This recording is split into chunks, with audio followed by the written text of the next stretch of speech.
Live from Silver Ball Studios in Warrnambool, this is Southwest Local News with Sharna Rogers. Good evening and welcome to Southwest Local News. A call to help out by Allansford Identity Eddie White has been met with an overwhelming response. Mr. White has put together a hay drive to help fire-hit farmers in the north of the state.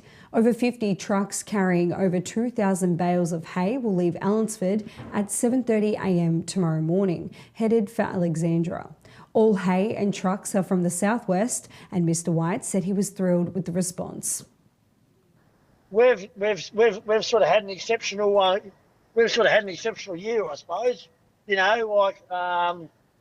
gone from the worst winter on record, from drought, down here to probably the best, one of the best downward springs on record. And there's a surplus of hay here, and everyone around here is always sort of pretty sort of generous. So everyone's sort of willing to try and help a bit. Police are seeking information regarding the origin of the Lismore Camperdown Road fire on Tuesday. The fire is believed to have started between 12 noon and 1:30 p.m. on January the 27th. Detective Senior Sergeant Chris Asenjo told Fitzmedia it is likely the fire was started from machinery. He said police would like to hear from anyone who was travelling on the road at the time or may have dashcam vision. Anyone with information is encouraged to contact Warrnambool CIU office or Crime Stoppers. An official recommendation has been signed off by Corangamite Shire Council stating its opposition for the Mumbalin Wind Farm. This decision to oppose the wind farm will be relayed to the state government's Minister for Planning. Under the Planning and Environment Act, the Minister must consult with Corangamite Shire Council on all planning applications that may materially affect land within its municipal district. The planned wind farm is located 8 kilometres southwest of Cobden. Corangamite Mayor Kate Macon said Council's opposition was based on a number of reasons. Our opposition is based on very real issues, including the loss of prime agricultural land, impacts on local roads and transport, fire risk, wildlife and environmental impacts, aviation safety, and a clear lack of meaningful community consultation. Importantly, this proposal also sits outside the renewable energy zones currently being considered by VicGrid. Council is advocating strongly to make sure community voices are heard. Ambulance Victoria has reported it responded to 11 cases of children locked in cars across Victoria yesterday. This came despite the temperatures this week soaring into the 40s.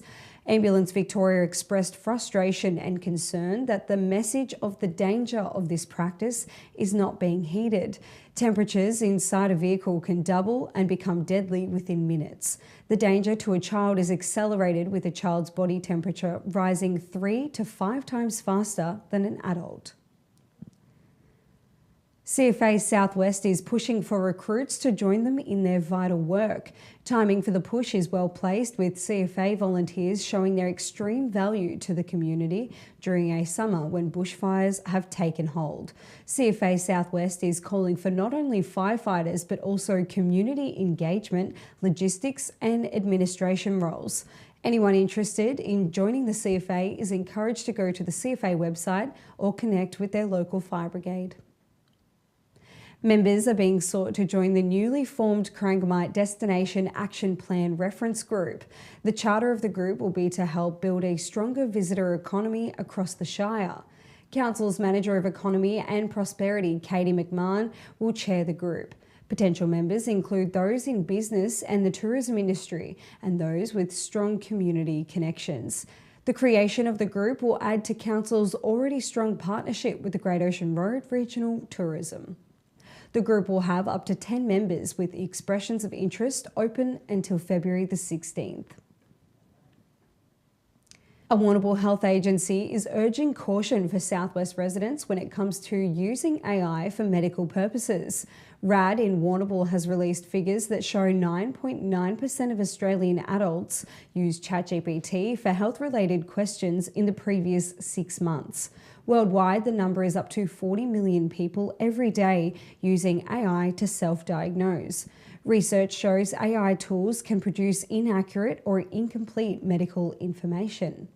RAD CEO Mark Powell said AI encourages self-management in isolation, a dangerous method when dealing with an illness. A new hairstyle in 2026 will lead to helping raise money for breast cancer research. The National Breast Cancer Foundation is encouraging people to cut, shave or colour their hair. Those who take on one of three options can sign on to raise funds for their efforts as part of the Become a Pink Hero initiative. The fundraiser is off to a strong start with close to $250,000 already raised since the start of the new year. Last year, more than 20,000 people were diagnosed with breast cancer, with early detection vital to a positive treatment. To sign up for the Become a Pink Hero initiative, go to the National Breast Cancer Foundation website. The RSPCA has renewed calls for people to be wary of the negative impact that roaming cats can have. The effects are many and varied, including cats killing native wildlife, 400% rise in vet visits, and a decreased lifespan. Cats are known to roam anywhere from 1 to 3 kilometres from their homes, increasing the risk factors. Cat owners are being encouraged to create enclosures to ensure their pets are safe and not disrupting the neighbourhood. Arthritis Australia has developed an online tool to help deal with gout. The tool is aimed at Aboriginal and Torres Strait Islanders cohorts that have higher rates of gout than others in the community. In all, 1 million Australians are affected by gout, a painful condition that has been described as feeling like walking on glass. The condition can be hereditary and can also be linked to diet, with red meat, seafood and alcohol among foods to avoid. The online gout resource pack is available at the Arthritis Australia website and Facebook page.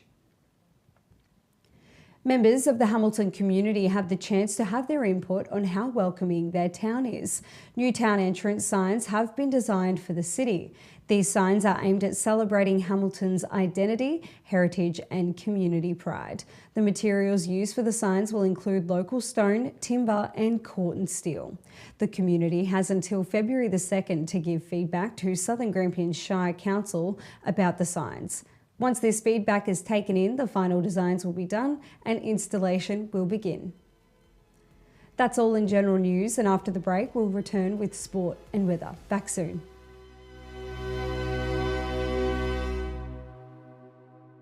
Is it time to upgrade that outdoor chair?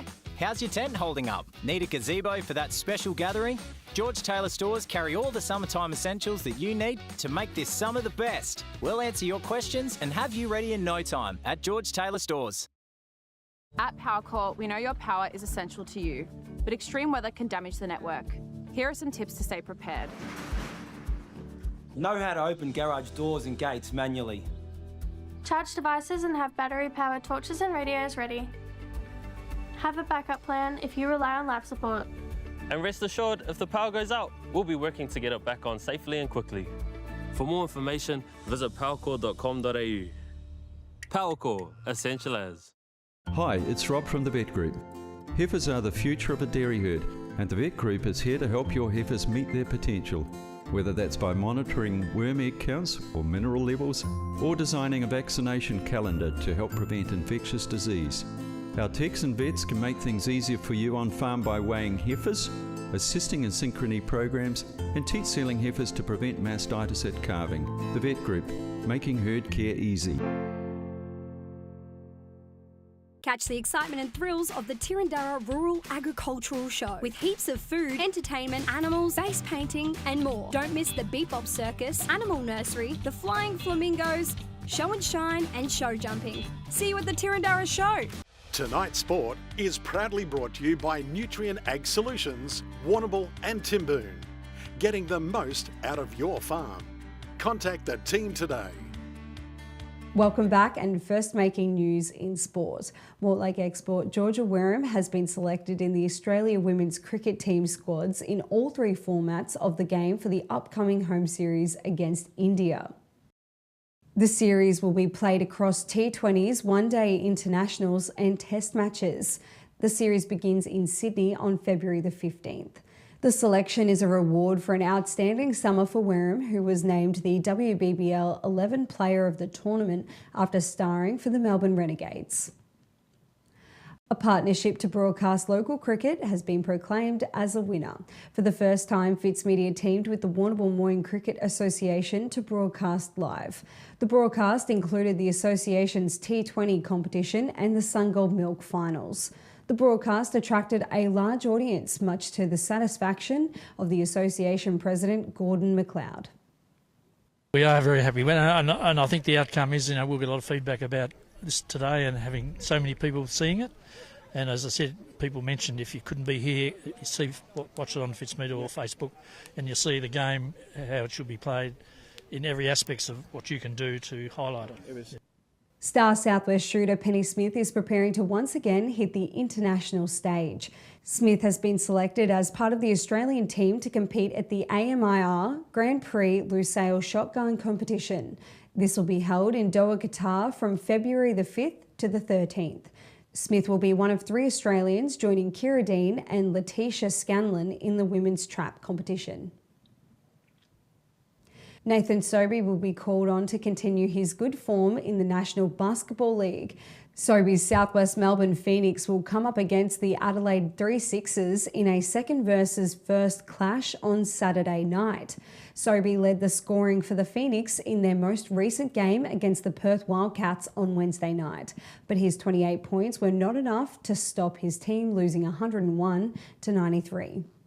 That's all in sport, and today in Warrnambool, a partly cloudy day with a chance of smoke haze this morning and a chance for thunderstorm with little to no rainfall, creeping up to 37 degrees. After the break, we'll go through the full forecast for the region. Back soon.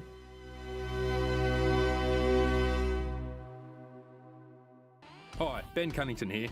When it comes to looking after my property, there's one place I trust, Bell's Garden Centre.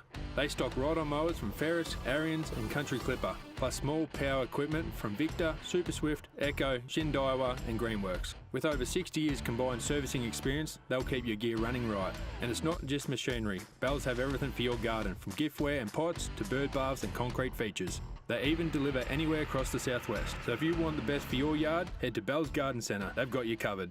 At Lava Street Veterinary Clinic, our team provides gentle, professional care in modern facilities. This November, enjoy a free dental check and 20% off dental procedures. Book today. Stop by 1051 Raglan Parade. Intersport Warrnambool, a locally owned, family-run business, supports community sports. We offer a great range of boxing equipment and the best home fitness gear available. Your fitness is our focus. Our friendly team are ready to help with great advice on a wide range of sports footwear. Plus, with the latest in activewear from Lorna Jane, you'll be looking your best. Drop in, meet the team and see what's new. Intersport Warrnambool, still local, still the heart of sport. B&B Furniture Plus now stock a range of adjustable beds. They have mobility aids to help you live your life to the fullest and lift chairs for the best in comfort. B&B Furniture Plus is locally owned at 203 Lava Street, Warrnambool. At PowerCore, we know your power is essential to you, but extreme weather can damage the network. Here are some tips to stay prepared. Know how to open garage doors and gates manually. Charge devices and have battery-powered torches and radios ready. Have a backup plan if you rely on life support. And rest assured, if the power goes out, we'll be working to get it back on safely and quickly. For more information, visit powercore.com.au. PowerCore, essential as. Tonight's weather report is proudly brought to you by Anchor Point Retirement Village. New homes are being built now. Book a tour today. Welcome back, and around the region, a partly cloudy day tomorrow with a medium chance of rain. A chance of thunderstorms for the day, and Sunday a cloudy day with strong winds, and for Monday a cloudy day but clearing with 35-kilometre winds. Now to the forecast. First off, in Port Fairy, a top of 22 degrees with 1 millimetre and a chance of fog in the southeast. There is a chance of smoke haze, the chance of a thunderstorm about the region with strong winds. Sunday, 19 degrees with a cloudy day and 35-kilometre winds. To start off the week on Monday, a top of 20 with cloud beginning to clear. Tomorrow, a top of 25 with a cloudy day and a chance of smoke haze. The chance of a thunderstorm as well about the ranges in the afternoon, 35-kilometre winds. Sunday, a top of 20 with a cloudy day, 35 kilometres again, overnight temperatures falling to around 12 degrees. Monday 24 degrees and sunny. Over in Camperdown and Colac, a possible shower topping at 29 degrees. Sunday, a cloudy day topping at 19, 21 degrees and a mostly sunny day on Monday. In Port Campbell, 23 degrees, a partly cloudy day with smoke haze in the morning and light winds throughout the day. As for Saturday, 21 degrees and 2 millimetres to fall. Sunday, 2 mils and a top of 18. In Warrnambool tomorrow, 1 mil with a top of 22 degrees, Sunday 19 with 1 millimetre and Monday 21 with cloudy coverage. That's all making news in the southwest, and thank you for joining us. Keep an eye on our socials for the latest updates. Until Monday, I'm Sharna Rogers on Southwest Local News with peace, good night.